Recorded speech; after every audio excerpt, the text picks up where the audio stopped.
The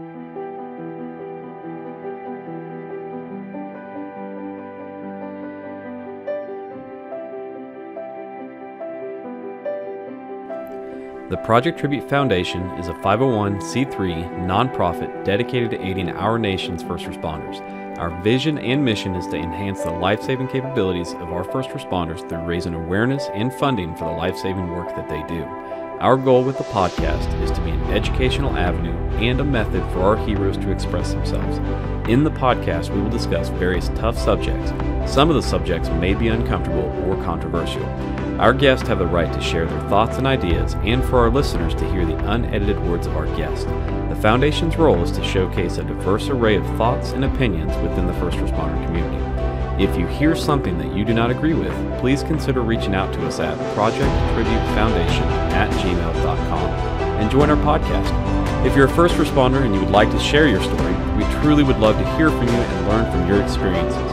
Please enjoy this week's show, and as always, like, comment, and share to help us grow. You can find more information at www.projecttribute.com. Thanks and have a great one.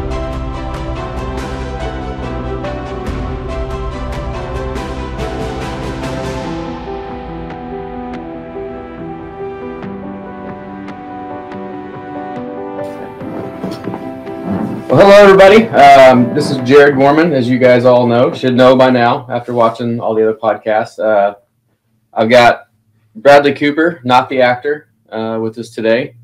We're going to talk about a few things and kind of get a little bit of background on him, and we'll see where our conversation leads. So, Cooper, as I call you, go ahead, introduce yourself. Tell us a little bit about your background, your history. So my name is Bradley Cooper. I'm 23 years old. I lived in Arkansas. I moved to Colorado. I used to be in the military. I was in Fort Carson, Colorado. That's where I was stationed. It was kind of weird moving, 30 minutes away, going to basic, and then going right back to Fort Carson right there. What branch of the military? So I was in the U.S. Army. I was active duty. I served about 3 years there, got out, and then I moved to Oklahoma where I took an EMT course, and then I ended up working at Bartlesville Ambulance. This was my first partner, Jared. He was a great guy, taught me a lot of good things. And yeah, so he was a great guy, taught me a lot of good things, ins and outs of EMS, and just a great guy in general. So, where'd you get your EMT? So I went to Tri-County Tech to get my EMT.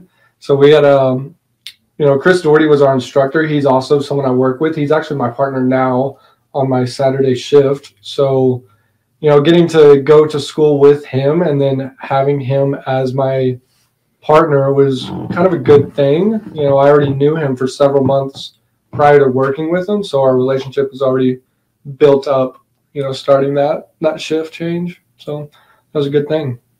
So by the way, these chairs squeak a little bit, so we're not farting. It's the leather chairs. Well, cool. So when did you get your EMT? So I want to say probably about a year and a half ago is when I went to school. And then I've been working as an EMT for probably 8 months now. Okay. Somewhere around there. Fairly fresh. Yep. Pretty good. What made you decide to go and get your EMT? So, I seen EMS and first responders as that would have been a nice career path to go into coming out of the military. Freshly coming out of the military, I had the opportunity to go do all these things with my life. And then just the medical field in general was, it was interesting and, didn't know how to step into that field. And then that was when COVID was really a big thing. So, looking around, Tri-County was offering their EMT program. They're offering that for free. So I didn't have to pay anything to actually go take that course. So, I signed up for it and, I've just started running with it ever since then. How'd you hear about the program? Yeah, so actually I heard about it through my mother. Yeah, So, I heard about it from my mom. She was kind of, looking around, looking for things for me to do. I was doing the same. And, she kind of mentioned to me, she's like, hey, why don't you go become an EMT and work on an ambulance? And at first I was like, really, I didn't picture myself necessarily doing that or having the capabilities of learning the material and, doing that, that thing. So that's kind of where it started. And then, walking into it was pretty cool, actually. I learned so many different traits and tricks and just about the human body and how we work and how we operate. And that was really cool. You're just getting started, buddy. If you can share, what did you do in the Army? So I was stationed at Fort Carson, Colorado, U.S. Army, and then when I enlisted as an 89 Bravo, which is ammunition specialist. So the typical job as an ammunition specialist would be, working at an ammunition holding point, and we would be accountability, separating small arms from, bigger artillery rounds or white phosphorus for our C4, and making sure that everything is accountable, passing it out to your different units, and just keeping track of everything, making sure everything goes in the specific order that it goes in, because there are some things that you can't store with each other. Like white phosphorus is almost like an incendiary round that burns, so you can't necessarily store that with like smoke grenades. So that was something where things like that was that was it. Cool. Before we get too deep, we'll ask a few questions to kind of get the conversation rolling a little bit. So okay. I know you haven't been a, EMT for very long or first responder for very long, but we try to always ask, people that come on the podcast a few questions. So one of the first ones is, and this is kind of coming from a civilian, non-first responder point of view. Okay. John would actually ask me this on the first podcast, and a lot of the stuff that we talk about is to inform the public of yes, what we do, some of the different nuances that we deal with. So let's say you're out at Walmart doing some shopping or whatever, and you're in uniform on the ambulance, and somebody wants to just show their appreciation to you, either just by coming to say thank you, or I've had people that have bought me lunch before, and a lot of times it's we aren't aware of it until it happens. Well, until like we go to pay for it, and they're like, "Oh, it's already paid for." Yep. Yeah. And so, so being brand new, I've already had that happen to me where we kind of live in a small town, I would say, and the community around here is very good, and so I was already going out to eat, with my crew, and we were already getting our meals paid for, and there's people that have done that. Usually it's like your older generation that's doing that for us. But, I would say to anyone that wants to thank a first responder or someone in uniform, if you feel that urge you want to do something for them, just go tell them. If someone walks up to me and says, "Hey, I thank you for your service and what you do," I would take that with gratitude and just say, "Hey, thank you. I mean, I really do appreciate that." I don't necessarily say you're welcome. I just kind of say thank you right back to them. It's weird to say you're welcome. Yeah. It's just we're just doing our job, right? Yeah, we're just doing our job here. So to us, that's just our. Yep, that's just what we do. So, if you feel like the need or the want just to extend yourself and thank someone in uniform, I would say go for it. In any aspect, it doesn't have to be you buying them a meal or doing any huge gesture. Just a simple thank you means so much to me. Cool. Is that any different as an EMT in uniform as opposed to you being in your,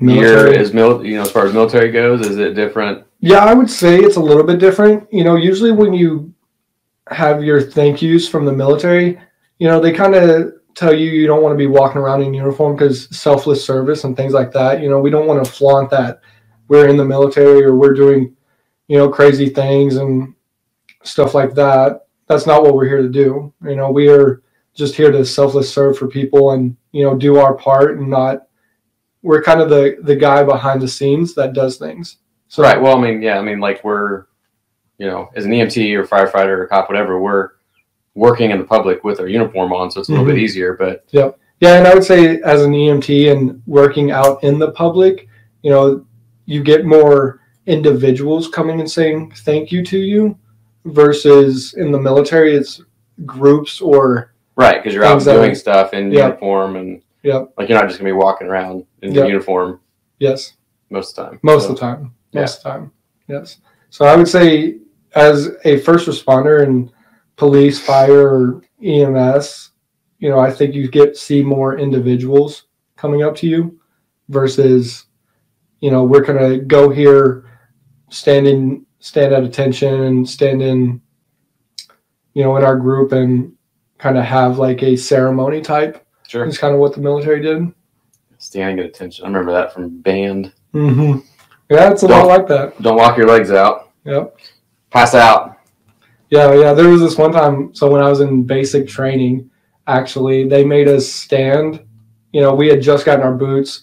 We were breaking them in, and they were making us stand from like 4 in, and the cafeteria for breakfast opened at like 7. So we had to just stand there all morning, in uniform, not saying a thing. Drill sergeants walking around. If you get caught, you're in trouble. Things like that. So that was definitely where my feet hurt the most, like almost the most that it's ever done. So yeah, that was definitely tough, but I'd say don't quit.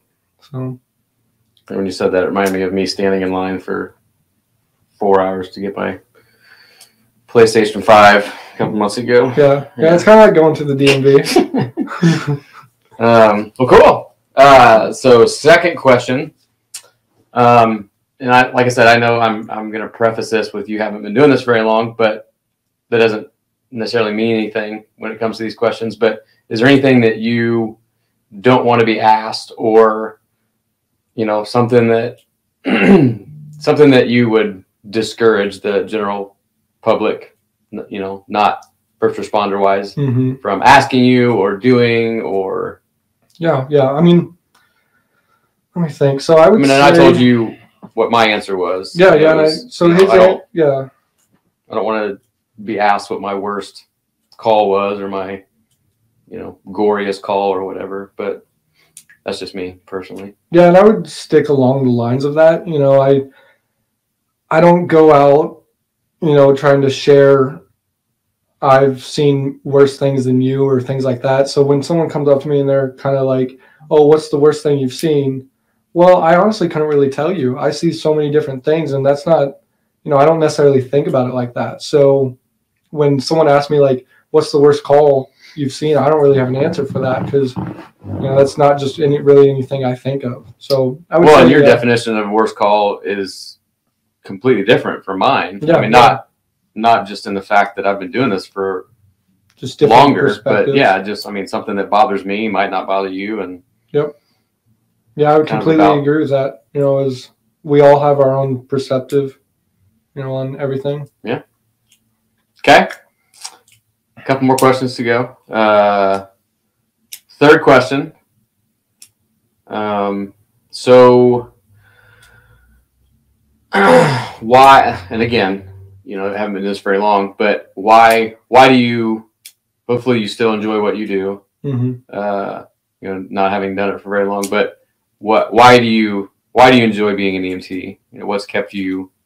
What keeps you driven, and what keeps you going to work every day happy? And yeah, I mean, so I would say what makes me the happiest about being a first responder and working as an EMT would just be the amount of help I get to bring to people when they're at their lowest point.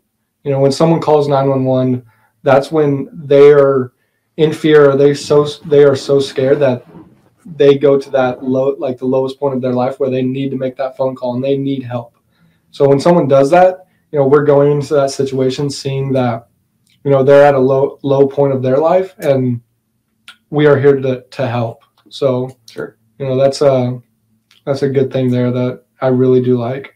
So I would say just helping someone that's in a worse position, and understanding that I've taken care of myself and I've done good by myself to put myself in a position that I can extend myself to help others.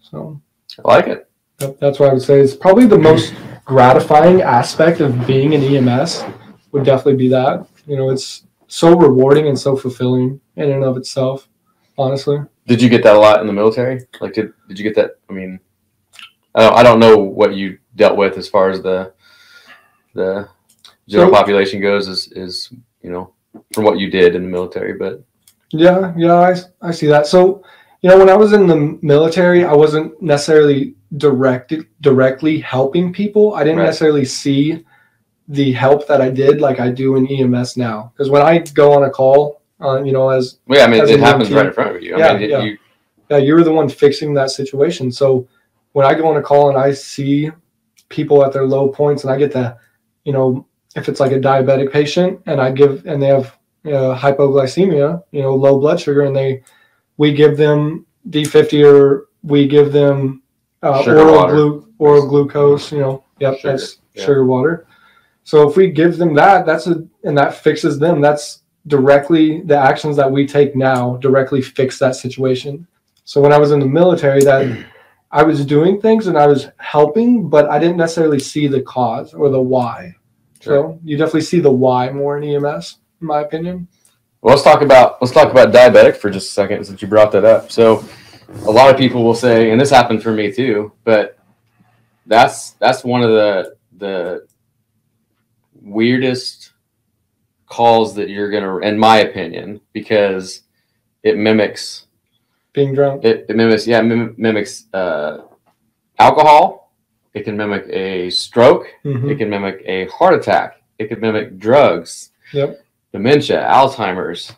But you figure out it's low blood sugar. Yep. Which is an easy fix.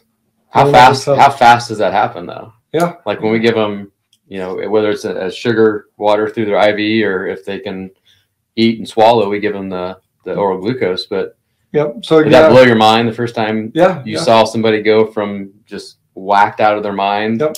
to like, hey, what's up?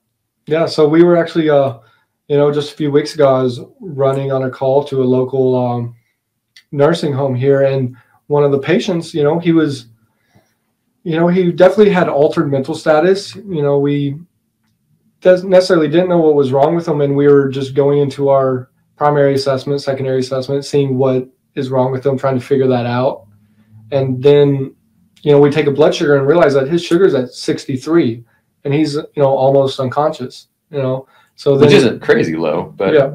So we give him sugar, and then, 5 minutes go by, and he's right there. He kind of wakes up and he's like, "What's going on?" And we're like, "Well, you had low blood sugar."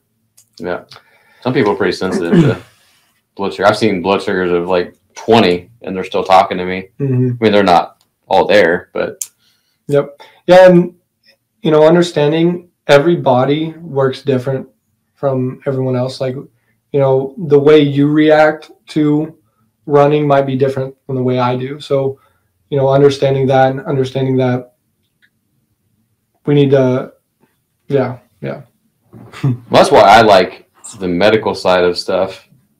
I wouldn't say more than being a firefighter or whatever, but it's interesting to see how people deal with different medical conditions. I mean, one person could have, you got two diabetics and you give them the same low blood sugar of, let's say, 40. Mm-hmm. One of them could be talking to you like nothing's ever wrong, and one of them could be unconscious and, drooling on themselves, having seizures, whatever. Yep. But it's kind of crazy to see what happens. But we are in the new podcast room, by the way. This is the first podcast in our new space. We got our comfy chairs. Yeah. I like it. Wanted to point that out. There's one other question. Remember what it was? What would you recommend for someone just coming into this field? Oh yeah. There you go. Thank you. Yep. So what would you recommend? You tell me your aspect on that. What would you recommend for someone coming into this field? Like brand new, no experience? Yep. Brand new, no experience. Have a very open mind. You have to, and I still struggle with this sometimes, you have to put your judgment aside, because our job is not to judge people. It's not, well, and it's not to lecture them about their lifestyle choices, right? Most of the people we run are adults, have made certain choices that may or may not have led to the situation that we get called for. But we have to treat somebody that is a IV drug user Yep. The same as, the soccer mom. Yep.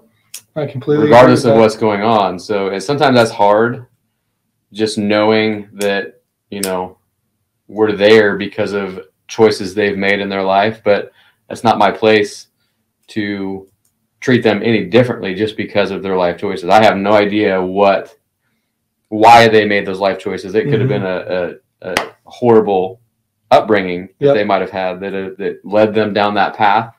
I don't know that, right? So I have to treat them, just like, when I teach, I try to reinforce that, especially if we get to the point of them being close to getting their certifications, I want to feel comfortable as an instructor passing somebody, knowing that I would allow them to take care of my own family, my own blood, to take care of me, to take care of my mom, my dad, my grandma, whoever. And so that's the viewpoint I think you need to have. You go into this field, because if not, it's not. If you can't do that, this is not the field for you. Yeah, and I would say that's kind of one of the things you taught me was, same patient every time almost, where it doesn't matter if they're homeless or if they're one of the richest people in town. We are here to take care of this person. We shouldn't be judgmental in the fact that their past history and things like that. Like, you are the person on scene to help them, and that is your job. So and you've personally witnessed this, and I'll tattle on myself, but we run people, the same person multiple times, right? Yep. So you can go back to the childhood story of the boy who cried wolf. Yep. It could be BS reasons the first 3 or 4 times. They're just wanting a hot meal and a bed in the ER.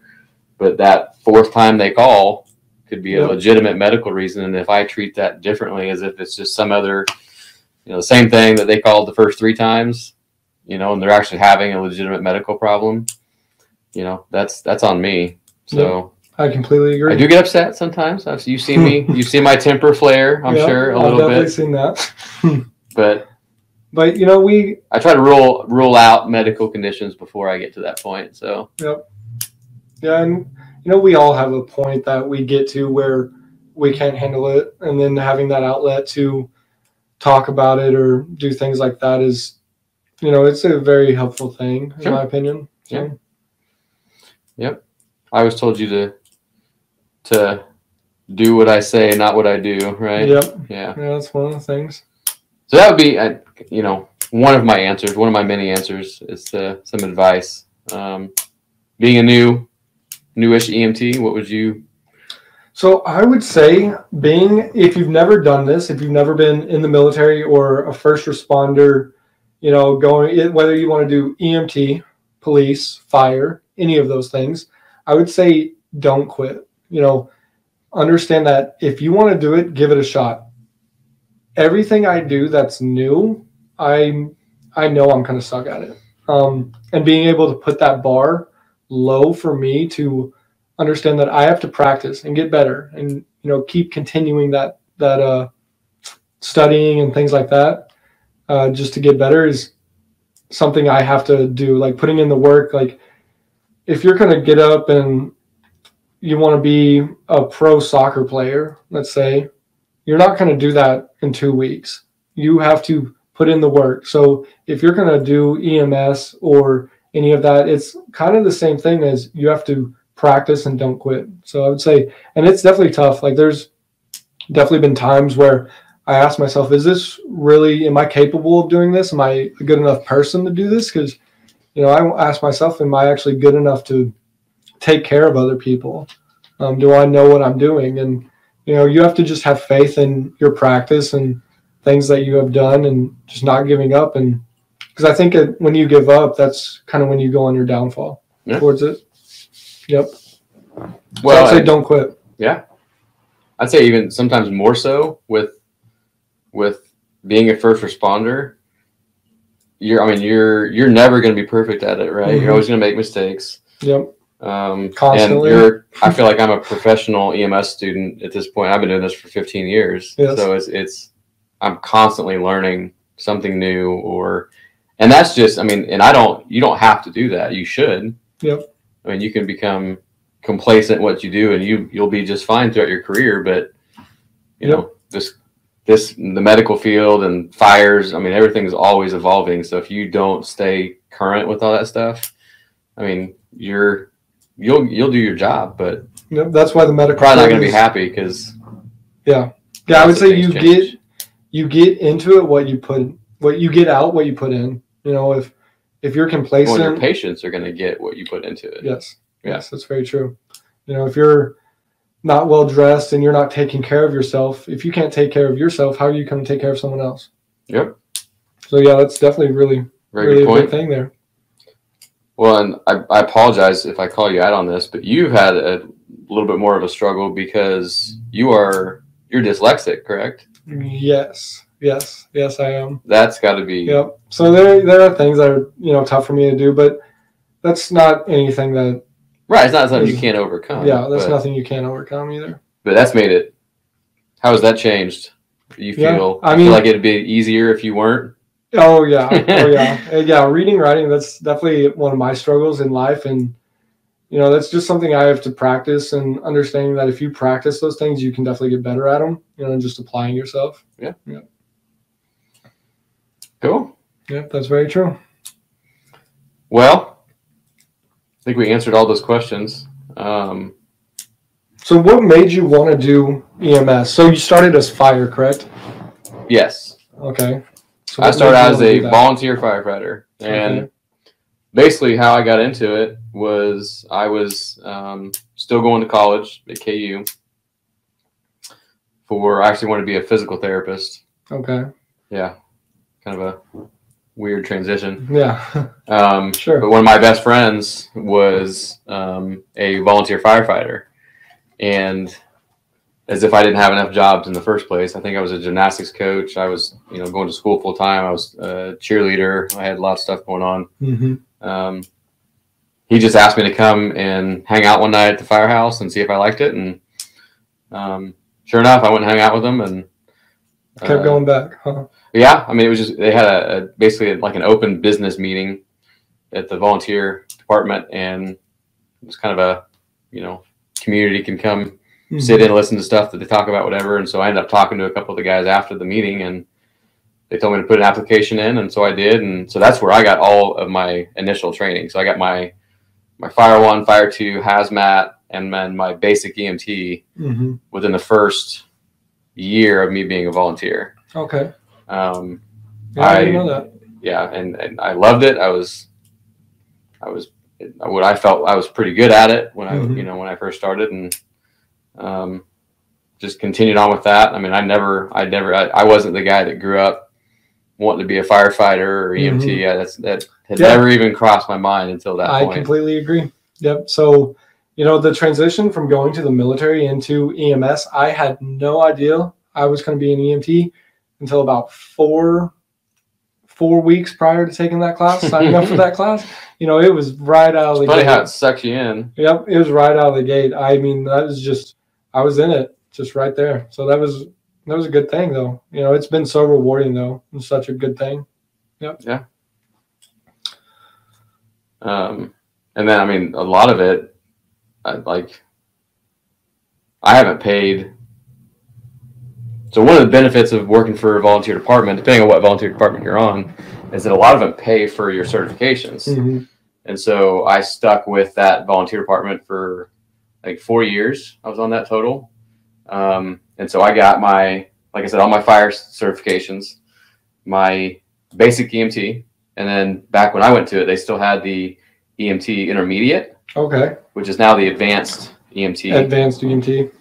So I did my basic and then my intermediate. And then at that point, I moved from Lawrence to Bartlesville, and then worked for the hospital, worked for a private EMS company in Sedan, Kansas. Yeah. Good old Sedan. Shout out to Sedan EMS. Yeah. And then I eventually got hired on at the fire department here in town.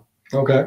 And then I always knew, because when I left Lawrence, I knew I wanted to be on the Lawrence Fire Department, because they do fire and medical, and I mean, very big department, very, they're pretty top notch when it comes to their their certification level, and I mean, there's all sorts of stuff that they go through. But so I knew I wanted to go back there, and so Bartlesville, I hate to say it, was almost like a stepping stone. But it got me professional, a professional department experience, as opposed to volunteer side. I was getting paid full time.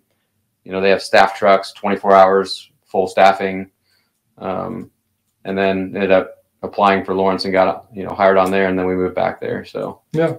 So talking to you, I believe you've said that being like fires more like military standards or military based.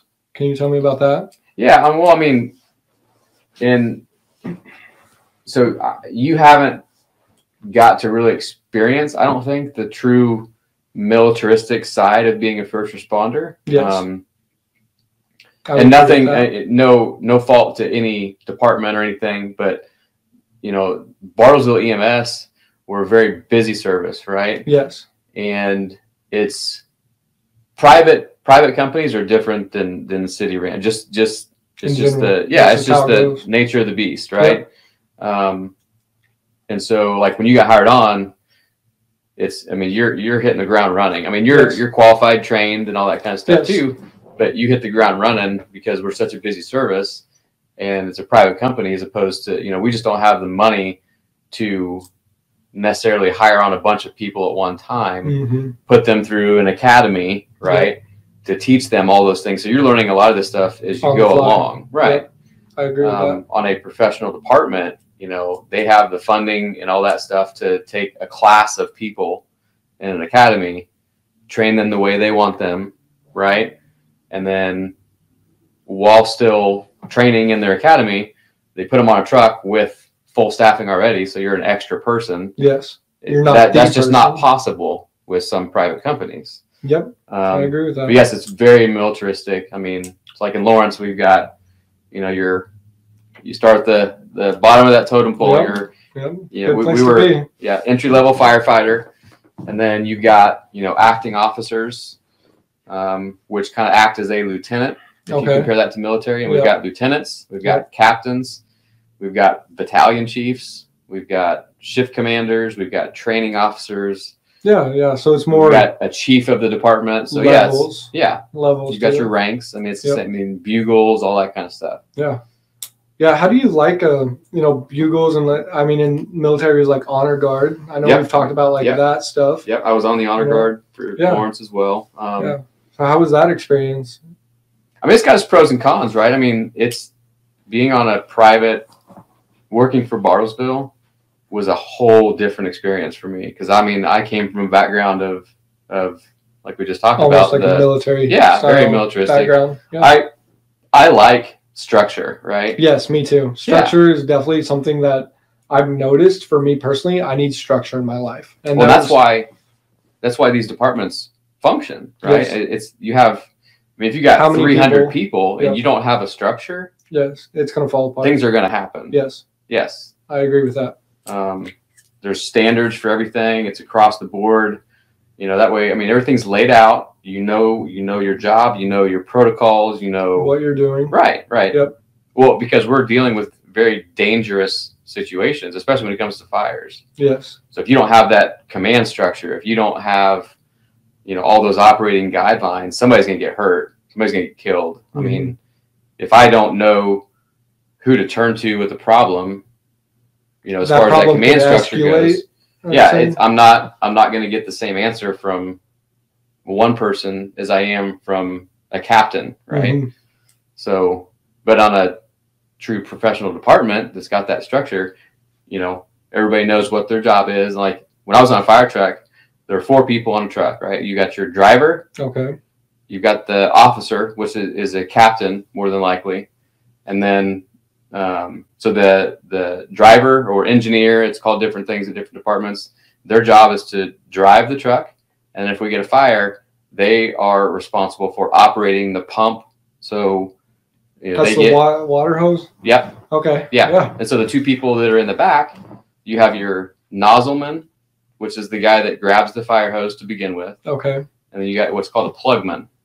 Okay. Do not know that term. Yeah. So nozzleman and plugman. So your nozzle guy, he's the one that's going to get off. Let's say it's a structure fire, a house, somebody's house is on fire. Okay. So the first truck that gets there, your driver gets you there. Captain is, figuring out a plan, right? Based on what we see when we first get to the scene. He has a plan. We've got fire on the second story of a 2-story house, right? So he's telling us, directing us, we're gonna enter through this door. We're gonna attack this fire this way, or we've got somebody hanging out of the window. Okay. We need to get a ladder, put it to that window, and get them out. So he's the one that's kind of guiding us on what to do. In the military, we would call that like our operational orders. Correct. Just how are we kind of go about this situation? Yep. I guess with a fire, you don't know that until you get there, huh? Sure. Yeah. And then, so the nozzleman is responsible for getting the fire hose get it pulled off of the truck. Okay. Get it stretched out to where it needs to go. So let's say we're going to go in through the front door, right? Okay. I've got to get that hose laid out in a way that it's not going to kink up. So when that engineer turns the water, if it's all wrapped up, it's going to kink up, which it takes time away from us. That if it's ready to go, and he turns the water on and it's set ready to go, flow. I can go right into the door. If not, I've got to then go back through, unkink it, lay it all out the way it should be, which just takes time. I mean, I've got potentially somebody inside running water too. Yes. Yeah. And then the plugman. So here's a lot of people aren't going to know this that aren't first responders, but a plugman is responsible for hooking up. So there are different sizes of fire hoses on a truck. Okay. So the big hoses that attach to the fire hydrants. Okay. That's called our LDH, or large diameter hose. Large diameter hose. Okay. LDH. Nice. Right. So the term plugman comes from way back in the early 1900s. Late 1800s, early 1900s. Our plumbing system for the city, they were made of wooden pipes, right? Okay. So it was all wood water plumbing. So when they didn't have fire hydrants, so what they did is they would drill a hole into these wooden plumbing. Okay. And then they would put their hose into it, and that's how they got water out of that to provide water for fires, right? Yeah, I didn't know that. So still, I haven't gotten into where the plugman comes in. So the plugman was responsible for doing all that. Okay. The term plug comes from what they had to do after they were done with that. They would have a wooden plug that they would then go back with, and they would put it in that hole that they drilled. Yes. So that there wasn't water just going leaking all over the place, right? Yeah. So the term plugman comes from them actually plugging that line. Yeah. With Interesting. So the plugman is what he hooks up the basically supplies the fire truck with water from the fire hydrant. Okay. Good stuff. It's probably way more in detail than you ever wanted to know.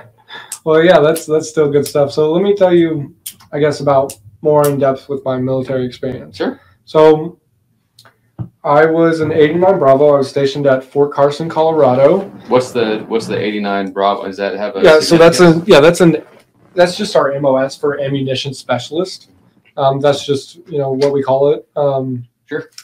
So I was stationed there. I served for about 3 years. I was active duty, and that was the only base I was at. I deployed from Fort Carson with the 704th BSB Brigade Support Battalion, and we deployed to Afghanistan in 2019, March to November. So roughly 9 months. Right at 9 months is how long we were. Is that pretty typical? Yeah, the military used to do longer deployments, and seen that PTSD or things of that nature was really affecting people when they're going past a year, 12, 15 months. Yeah. So they kind of shortened the deployments for people, in my age. That's kind of how they did it. So I was there for 9 months. I was at a place called Fob Shank. It was a forward operating base. We received what was called IDF, so indirect fire. Some, I want to say it was around 80 to 90, almost like mortar shells. So indirect fire mortar shells. And this was where? It was Fob Shank in Afghanistan. Okay. Yeah, so that's one of the experiences that I had there, and seeing that. And are you familiar with like a CRAM? Yep, I am. But yeah, so that is a weapon system that the Navy came up with, and we adopted it into the Army. And it's basically a computer-guided, which is an awesome system. Oh yeah, computer-guided minigun, basically. And so it will track. It could track, multiple things, whatever it's set up to do. But ours was set up to track missiles or mortars coming into our base. Yeah. Yep, incoming to our base, and they would basically just find it in the sky and shoot it down, so it would explode in the air versus exploding on the ground where we were at. We lived in big Alaskan tents, so there was probably 30 of us that lived in one tent. It was like a hard canvas type tent. If that like square footage wise, I would say square footage probably. It wasn't. Our bunks were 4 feet from each other, if that. You had 30 people. 30 people in there, so that should give you a rough estimate. Bunk beds. Yes, some of them had bunk beds, some of them didn't. It just depended. And there was at one point we didn't have beds. We were just using our Army cots. Sure. Yeah. And, I made the mistake going on deployment and not bringing a pillow. Yeah. So, and where we were stationed at, we didn't have access to go buy pillows. So I used a laundry bag for like 3 months as my pillow. Yeah. Made it work. Adapt and overcome. Yeah. Yeah. That was a great thing. Yeah. It was a great experience though. I was 19 at the time. And then going into that, I don't think I necessarily knew the danger that I was going into. Being in Afghanistan, being so young, I was just kind of doing what I was told for the most part. So what was your reason for going into the military in the first place, or was it? So, my reason for going into the military, I got out of high school. I knew college was not for me. I didn't want to go to college, go into debt, spending all that money. And then, why not? Yeah, I just didn't want to do that. So my option was to go into the Army. And, whatever branch you go into, if you decide to do that, I would say between branches, between fire and EMS or fire, police, all of us, we kind of, pick on each other, make fun of each other. Yeah, it's just like fire and police. Yeah. Yeah, it's the camaraderie. So, noticing that same thing would happen. Army versus Navy, things like that. But whatever branch you go into, I think it's a great experience. So I went in just not necessarily knowing what I wanted to do with my life, but I knew if I went in, I would be doing something. So that's like you said, you like structure, right? Yes, and that's one of the most Yeah, structured atmospheres you can ever be in. Oh, so. Yes. Yeah, and I didn't know I liked structure until after I was out of the military, actually. That's when I figured out when you didn't have it, you're like... Yeah, when I didn't have it, that's when I realized that structure is something I need in my life. I need that. You know, I can't necessarily have my own mind and be on my own running my life at this point. I need something to keep me in line. You're still young. Yep, 23. So. Young Padawan. But, yeah, it was a great experience, though. Loved it.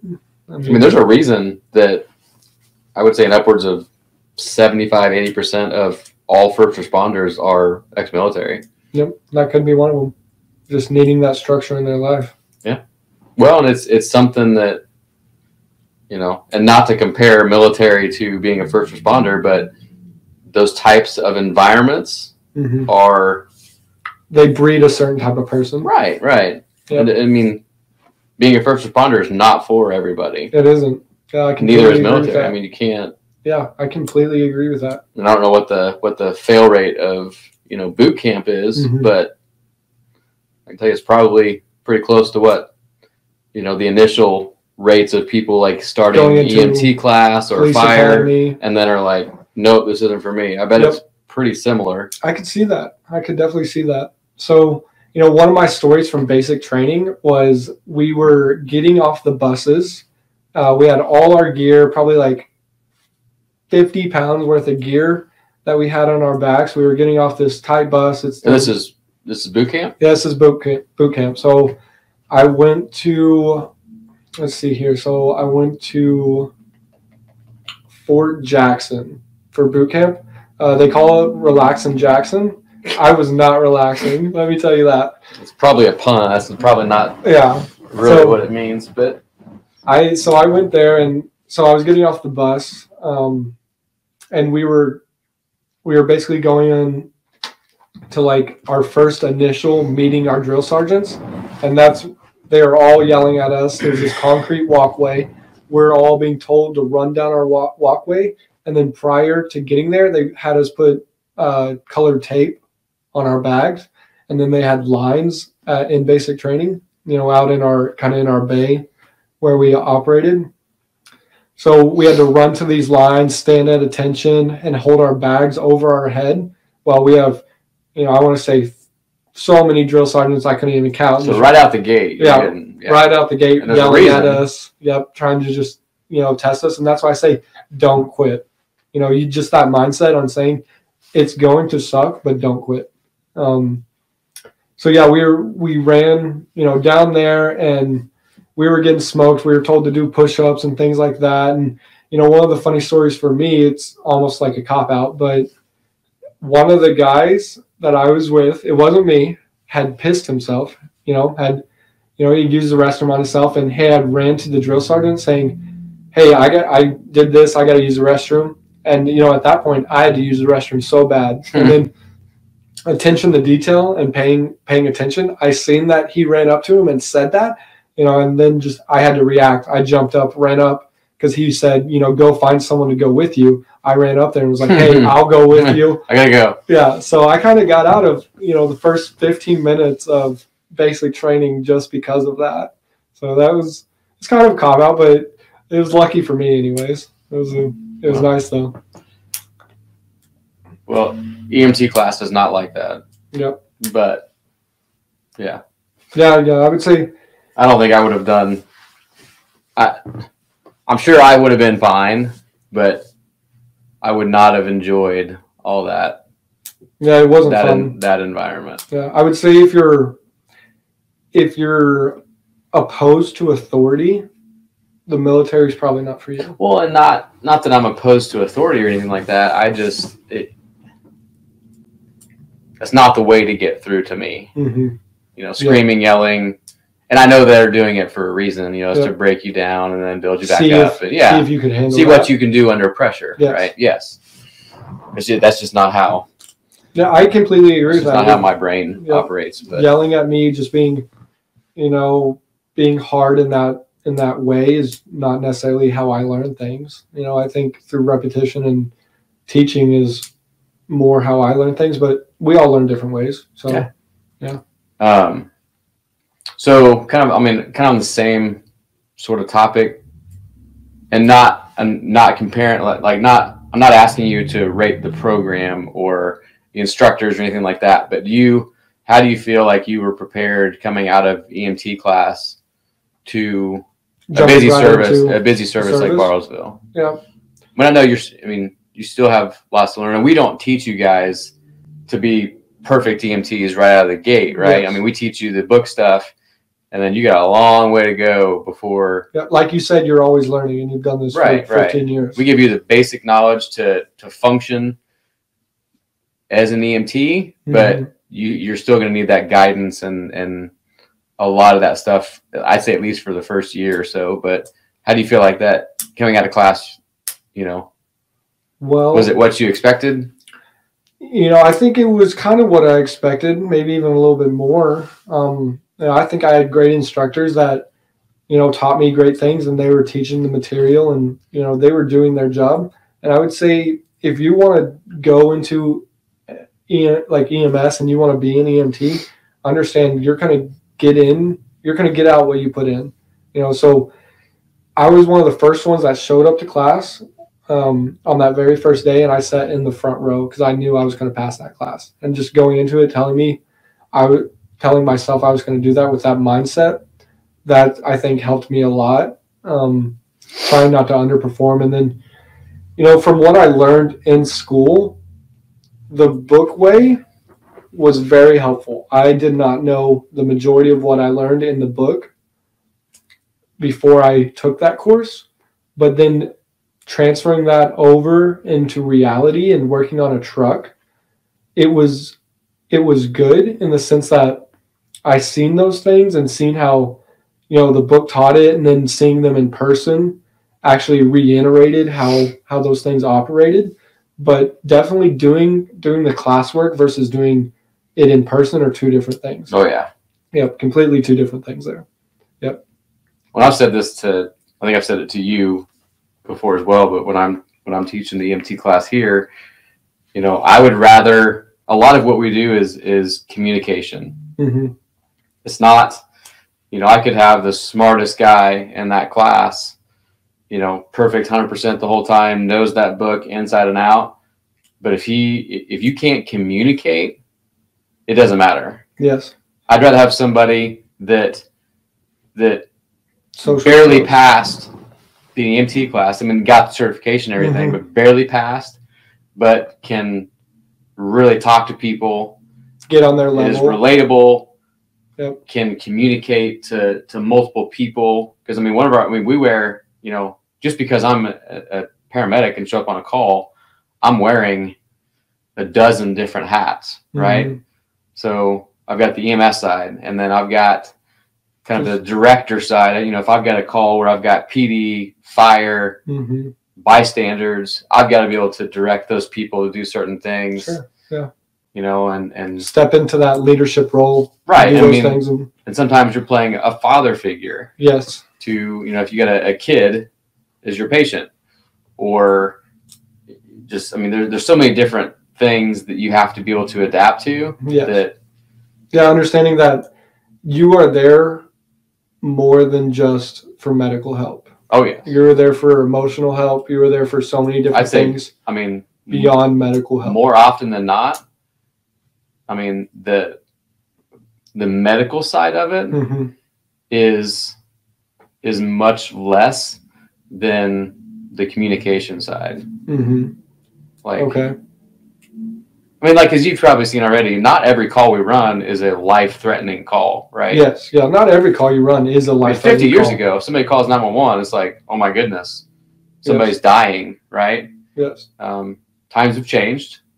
Medical field has changed. Right. It's a practice. Our job has changed, yes. But it's one of those things that I don't know. You've got to be very adaptable in what you do. Yes. Yeah. And I would say being like an A-type person, being able to be outgoing and communicate with people is definitely a trait that is wanted in EMS. Oh, yes. Because if you can't communicate to your partner, to your patient, to all the other people you work with, fire, EMS, all the other, affiliations, you're not going to be able to help those people in the way that you need to help them almost. Yeah. Well, don't get me wrong. You still need to know your job. Yeah. Very important. Eventually, if you made a C in class, you need to get to that A. Yeah. Yes. Always learning. Yes.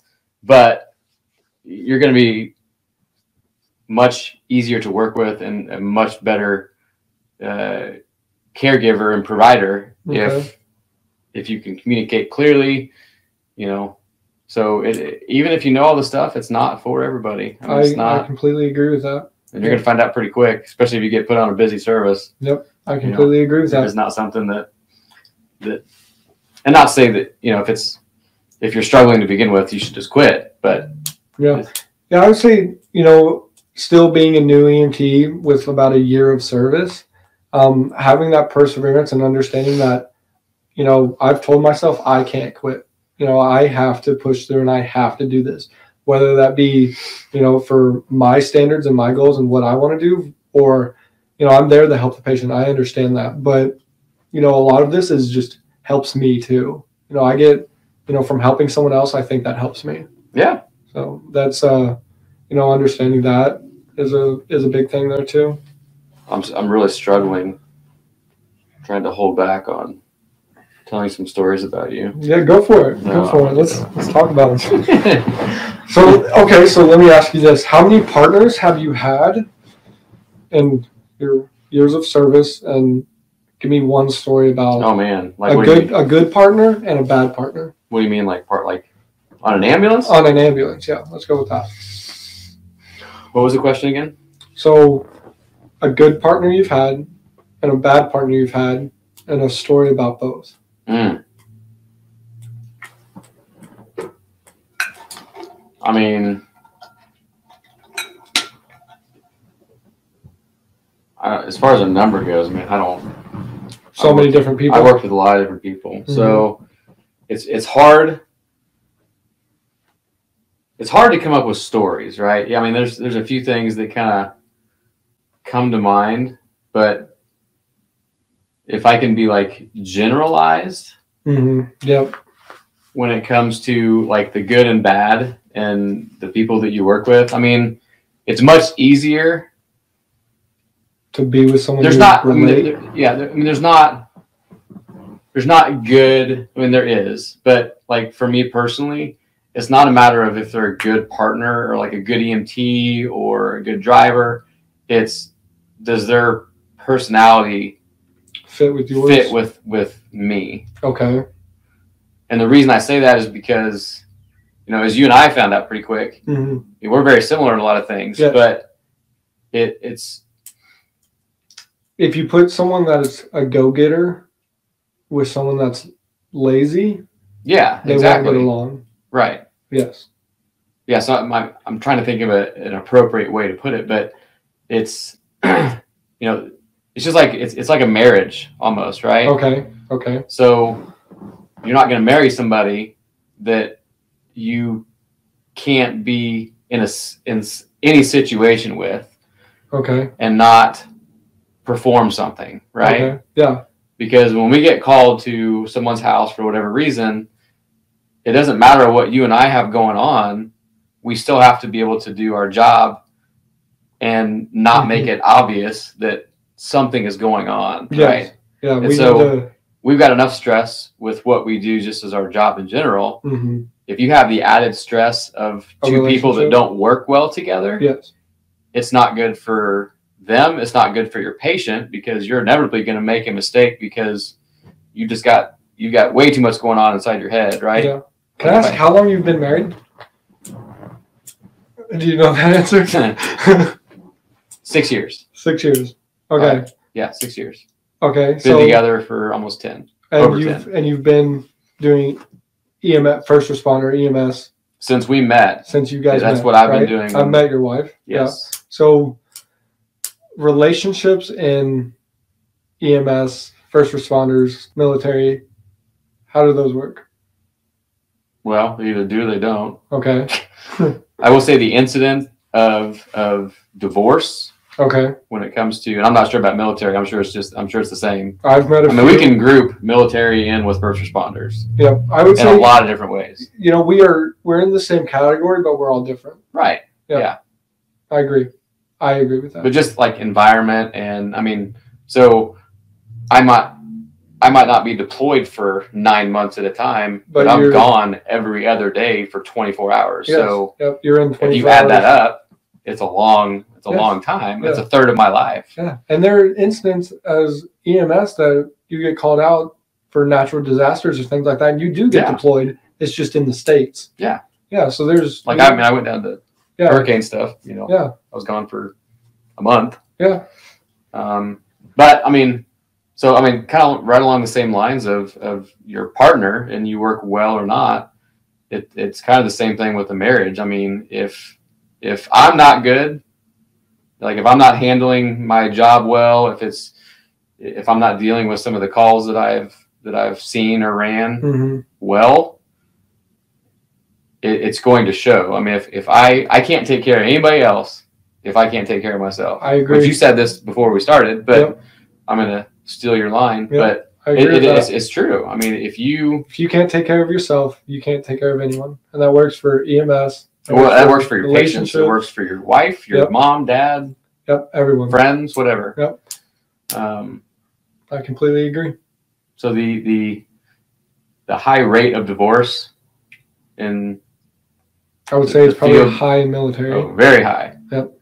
Well, the reason is, I mean, it's, you know, and this is just to throw a few things out there, but I'm gone Yep. a lot, right? And that's where you have to have trust. If you don't have trust, you don't have right. a relationship. Like, you and me working on a ambulance, if you don't trust me, we're not necessarily doing a good job or as good a job as we could do.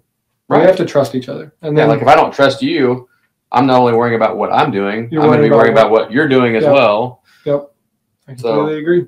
Yeah. Well, and like we have females that work at the ambulance. Yes. I mean, it's. Yeah. Actually, I'm sure it's difficult for wives of, Firehouse is the same way. I mean, we all sleep in the same building, not necessarily the same rooms, but, and we're with that person for 24 hours at a time. Yeah. You're building you're building a relationship with everyone you come in contact with. You have to. Whether that's a small one or a big one. I have to have a relationship with the person that I'm working with in that capacity because I have to trust you. Yes. I have to, for you and I specifically, I had to trust you to get me from the station to the call and then hospital, Tulsa, whatever. Wherever we go. And there are times where we went on, 2-hour drives, taking people emergent, with 3 in the morning. Yeah, at 3 in the morning when we just woke up. Right. And we're not necessarily coherent, but we have to be, understanding that. And so there is a big level of trust and understanding, like, if you're an EMT, and I think one thing that helps me, if you're an EMT and you have people in your hands. You have people in the back of your truck and their lives are in your hands. And I'd say that's one of the biggest jobs of mine as an EMT is understanding that I have people's lives in my hand. So I'd much rather be in the back taking care of their life that way than driving. Driving. Yeah, you don't have to worry about driving. Well, because I can control what I do, but I can't control the drivers that are around. There's a lot more. It doesn't matter what I do if we don't get from point A to point B safely. It doesn't matter. If you're running an ambulance and you can't get to the call, you're not able to help that person. First, you have to get there. Yep. I agree with that. And not to downplay you as an EMT and me being a medic. Oh, not whatever. Not at all. Not at all. Most of the calls that I'm in the back with. You keep that. You could do. Yeah, you could do. So. Yeah. Yeah, and I would say if you want to help your community and you're, most people, take care of yourself. If you have enough capacity, take care of your spouse, your family. And then after that, if you have enough capacity, take care of your community. I would say being an EMT or a first responder, but an EMT is a great thing to help out your community, in my opinion. Yeah. So we'll come back to the relationship stuff. Okay. I'm going to ask a question just before I forget, because I'll forget. So we've talked about, and we've even talked about it today just in conversation, but we talk about like you as an EMT and me as a medic, right? Yes. Tell me the difference between, there's EMT basic, there's advanced EMT, and there's paramedic. How does your job differ from mine, you being an EMT basic and me being a paramedic? Okay. How's your job differ aside from the fact that I've got more training than you do? Well, I would say we get to work in the morning. You have your checklist of things to do. I have my checklist of things to do. Those are different checklists. For example? I need to make sure that truck has everything on it, whether that be medications, including oxygen, whether that be batteries for our cots, our monitors, making sure our Thomas pack, it's a pack that we carry with us when we're going into houses or buildings or things like that, making sure that is stocked. That's one of the basic jobs that I'm responsible for making sure gets done every time I show up to work. And if I don't do that, I'll say this should be self-explanatory, but what happens if you don't check out your truck? Yeah. What could happen? You get on a call and you don't have, let's say, you don't have sugar water, D50, and you run a diabetic call. And now you can't help this person, even though you know what's wrong with them. You check their blood sugar. And you can fix it. And you could fix it. But you don't have the stuff on your truck to fix it. It's a horrible feeling. Yes. So, and that's where I understand that, and I do not want to be that guy. You don't. Yeah, you do not want to be that guy. Not a good feeling. Yep. Yes, and we're always learning, and there are times where as an EMT, I've forgotten to do things. That, yeah, I mean, that's happened. But trying to do our best and trying to, maintain that level of professionalism and doing the right thing. Well, we could get there in the morning and get a call right at 8 o'clock. Right we at 8 haven't. o'clock. We're not able to check out our truck. I think we've done that. Yes. Yeah, we have. So that's one thing. So tell me something else that. Yeah, understanding that, if you're at the paramedic level, you're the one in charge. Me as the EMT, I do have. It's a team. Yeah, I would consider it I'm some responsible level for of authority in there. I work with great people, and the people I work with, and when and I used to work with you. Anytime I have a suggestion or anything like that, I can bring that up to you guys, and either you'll tell me, no, I think we should stick with it this way, or you'll tell me why we should do it this way, or you might say, hey, that's a good idea, let's try that. I think that the people I work with, and a lot of people in general, won't discourage you from speaking up or trying to bring up something that you think is right. But what they ultimately, do. I mean, that's a problem. Yeah. And there are people that can be discouraging, but understanding that just as humans, not necessarily EMS or military, just as humans, that don't let one person's opinion of you be your reality. You need to take care of yourself and don't let them put their thoughts onto you like that. So, but, as a paramedic, ultimately it's your decision. You're the one in charge there, and we are a team. We are there to work together and get the job done, but you are ultimately in charge. And I guess you just have a level of responsibility that's a little bit higher than mine. Well, I mean, yes, I agree, but I think your level of responsibility is just as much as mine, if not more so, just with you being the driver. We have roles we need to play. It's like being in a band. Right. I mean, I might be medically responsible, but yeah, I'm still responsible for a lot of things. Yeah. Yep. And that's like taking ownership of those things, and that's what's one thing that's helped me, going to work, is I show up to work and understanding that I am now responsible for this truck and this truck. That's your truck. That is my truck. And if I take ownership of that, and good to hear you say that. If I take ownership of that and I, do everything I can do to stock that truck, go through my checklist and all of that, then, that just helps me out. One thing I've said you're learning, buddy. Yeah, one thing I've said is if you're mopping a floor and you're mopping a floor with a bad attitude, it's a bad person mopping a floor. But if you're mopping it with a good attitude, at least you're happy, right? Yeah. That's kind of how I look at it. But I'm a wishful thinker. I look at the positive of things. But you kind of have to. At a base level, if it's worth doing right. Yep. I mean, yep. Why do it if you're going to do it half-assed? Yeah, why, if someone has to come back behind you and do it? I completely agree with that. Yep. I do. So, being a paramedic is different than being an EMT. We both have our responsibilities, and I would say they're equal in the level of responsibility, just in different areas. Okay. Yep, I would agree with that. Agree? Yep, I would agree with that. Cool. So let's see here. So, as a paramedic, what things, or how long was school? Let me ask you that. How long was school? How long was that? What were the challenges of going to school?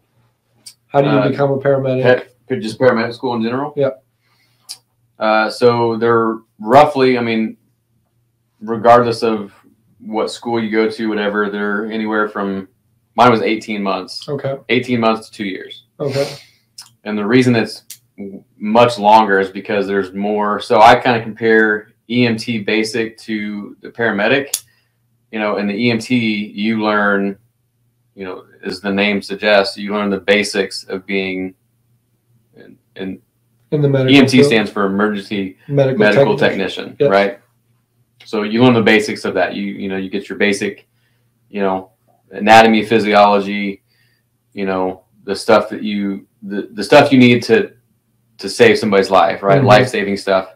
There's lots of detail. I mean, your EMT book is, it's pretty big. It's massive. It's a pretty big book. And I think like our program here at Tri-County is just shy of 6 months, right? I think Great program. it is. Thank you. Yep, I agree with it. But Past teachers were great. I think it should be. I mean, there are chapters in that book that could be a whole semester just in and of itself. I agree.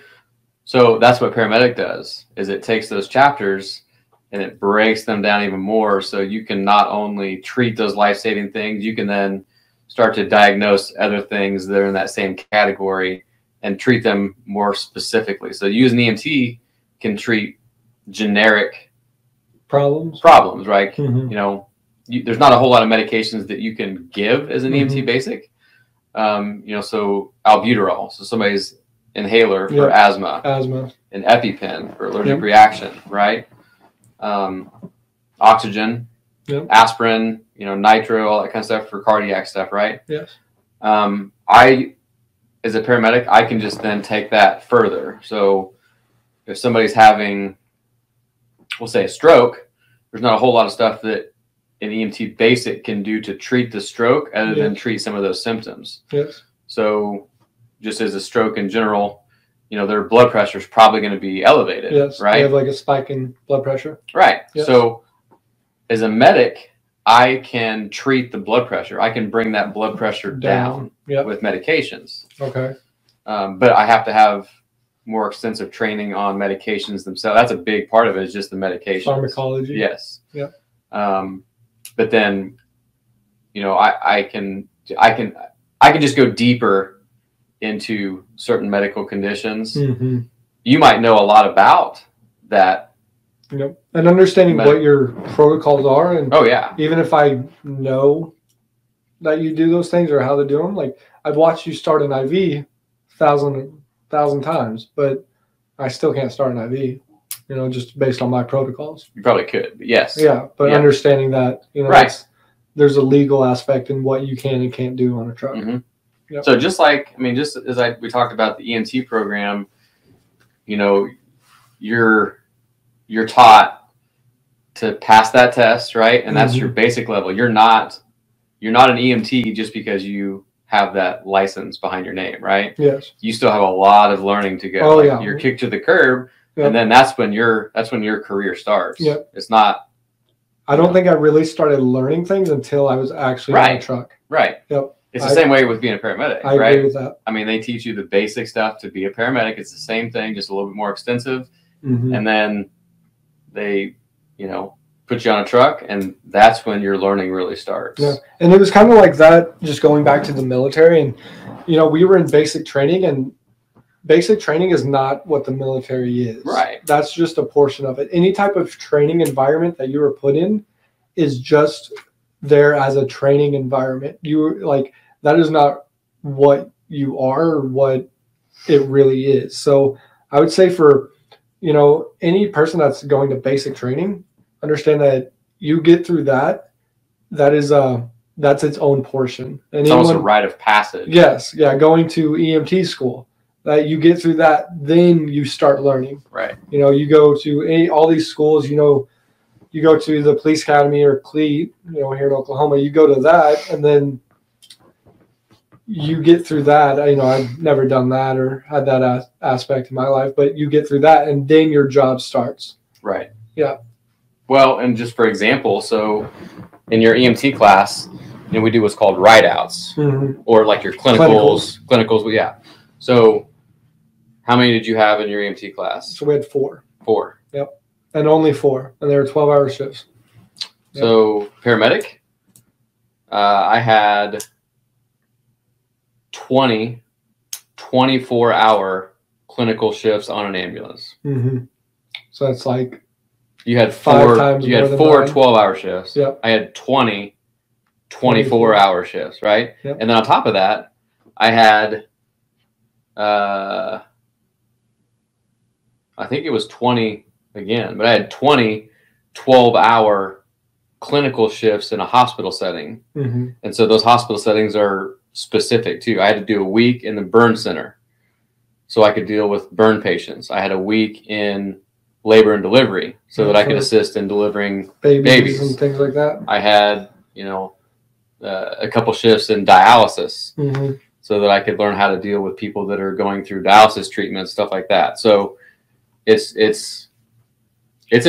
Mhm. I mean, the biggest struggle for me was Okay. that I was working full time. So Lawrence paid for my paramedic school. Okay. Because I knew I was going to work there. Are there a lot of services that will do that? Yeah. There are? I mean, They're out but there? it's you sign a contract though. Like Yeah. I had to work for 2 years after I passed my paramedic For them. to then basically pay that Pay off. that back. Yes. Yep. So I would go, and I had class, right? Okay. 8 hours. And mine was what's called a fire friendly program. Okay. So Monday and Tuesday are the same class. Okay. So I could either pick Monday or Tuesday to go, because if I'm working a 24-hour shift on Monday, I then have to go on Tuesday. Mhm. And with our shift schedules, they rotate, right? So I'm not going to be working both of those days. And then Okay. Wednesday and Thursday are the same class. So I had to pick 2 of those days during the week to go to Mhm. class. Well, I'm also working full time. And then you add in the clinical shifts, right? So I'd literally get off, and I had to have somebody a lot of times come in for me, because I was driving from Lawrence to Kansas City for my classes, for my clinicals. So somebody would come in for me at like 5:30, so I could get off, go home, shower, change, drive to Kansas City, and then either do a 24-hour clinical or a 12-hour, shift at the hospital, Mhm. or go to class for 8 hours. Yep. Yeah, I completely agree with that. Yeah, I would say, yeah, that's probably a So it's lot tough. of tough work right there. Yeah. Going Plus, I through got the married schooling. in the middle of it. Yeah, I bought a house. having a spouse that understands that. Oh yeah, and- I'm Yeah. sure it was just as rough on her. I mean, because when I got home, when I was home, I was Yeah, either understanding that studying or asleep. you're doing your job and so much stressors on Right. you, and then you get back home and fighting or things like that. That's not in your capacity at that point. No, it's rough, man. It's not for everybody, but I've been very lucky. I've got a great best friend in my Yeah. wife. Yeah, that's and good. It's really good. She takes care of me, and I take care of her, or I feel like I do anyway. Yeah, try So, to. try my best, but Yeah. yeah, it's no joke. So, is But- there anything else you want to talk about? I mean, I think we've hit a lot of good stuff. I think we should do a second podcast so we can go into. Yep. Yeah, More. I think there's a. We haven't really. I mean, I know a lot of the podcasts that we do kind of revolve around mental health and all that kind of Mhm. stuff. Kind of Have you ever had any tiptoed around mental that. health issues? Oh, in yeah. EMS. Like, Still do. yep. Okay. I mean, it's a constant. I mean, It's almost like a constant battle with yourself. well, and anybody that tells you they don't, they're lying. Yep. I mean, would I know I'm agree going to with get kickback from people just for me saying that, but Mhm. if you don't have your issues as a first responder, Yep. I'm not saying there's something wrong with you, but you're in this for long enough. There's something that's going to bother you. that. Yeah, because It doesn't matter if it's a call, somebody that you work with, something that you see, a trigger from your childhood. yeah, or like even just the toll that it takes on your friendships or Mhm. your spouse. I mean, Yep. that in and of itself, just from being gone. That's a big one. Yeah. And for me, anyway, I mean, I like to joke around and say it, but I mean, my wife and I have a very good relationship. And I jokingly say it's because I'm gone half the time. Yeah. Right. I Yeah. mean, we get a break from each other, but Yeah.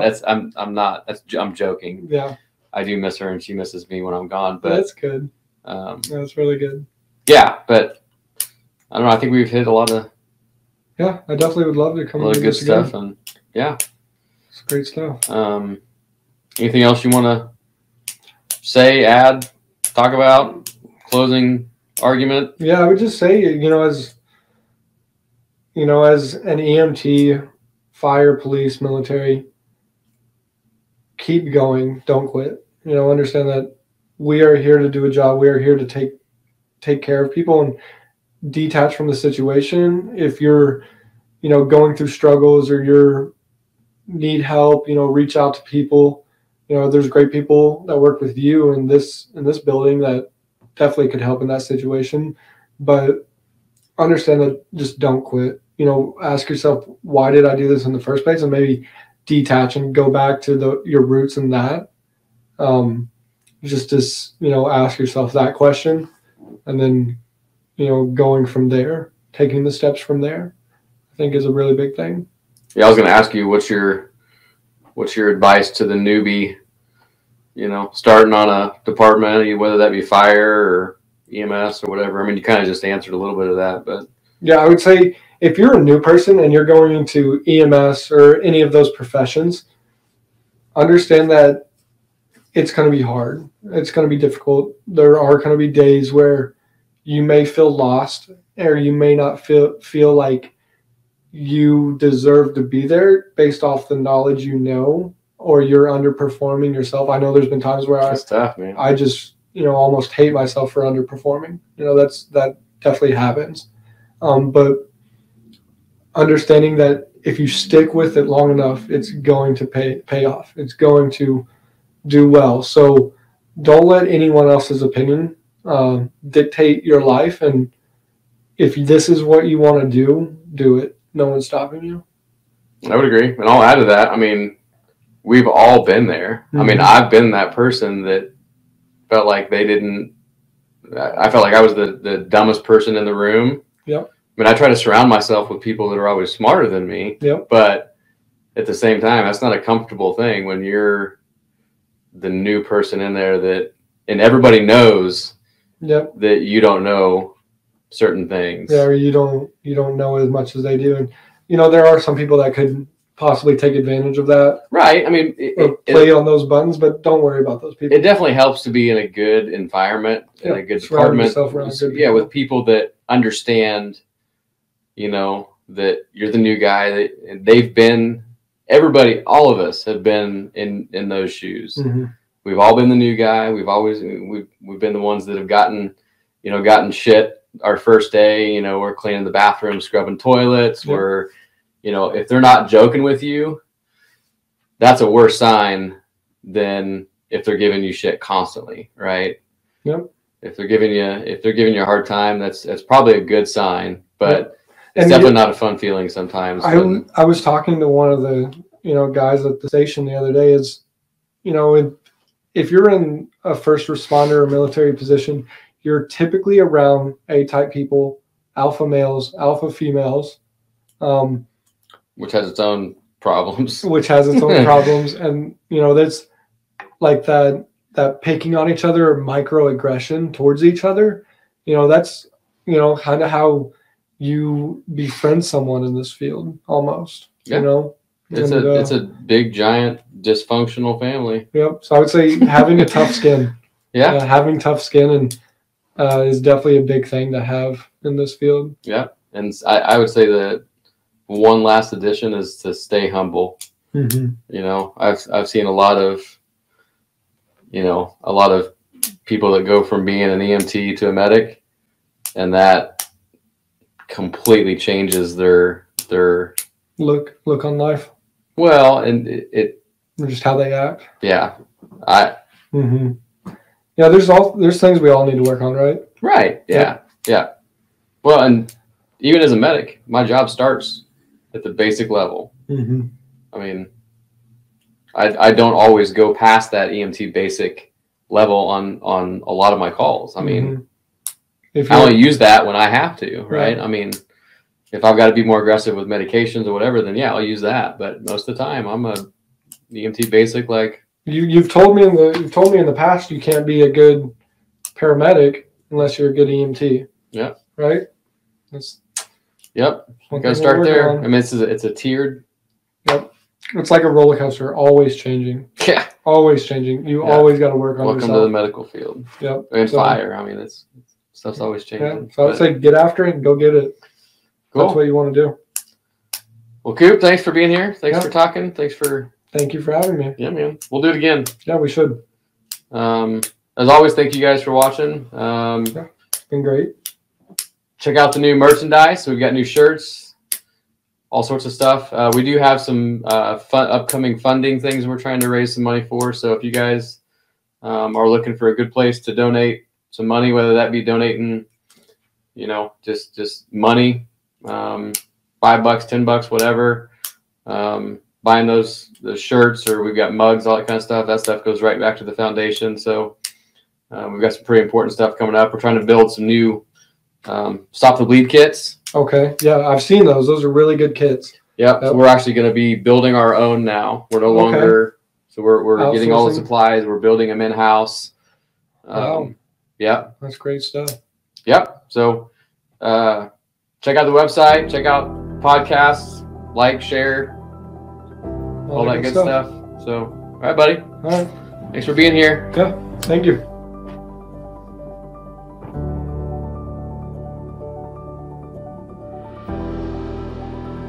This podcast is hosted by the Project Tribute Foundation. We are a 501c3 nonprofit dedicated to aiding our first responders. Thank you for listening. For more information on our efforts, check us out at www.projecttribute.com. If you're a first responder that would like to share your story, contact us at projecttributefoundation@gmail.com. You can find us on various social media and podcast sites by searching the Project Tribute Foundation. 100% of donations are used to save lives, while our retail store pays for any of our operational costs. Thank you again, and please be sure to like us, follow us, and share our foundation with your friends. Thank you and have a great day.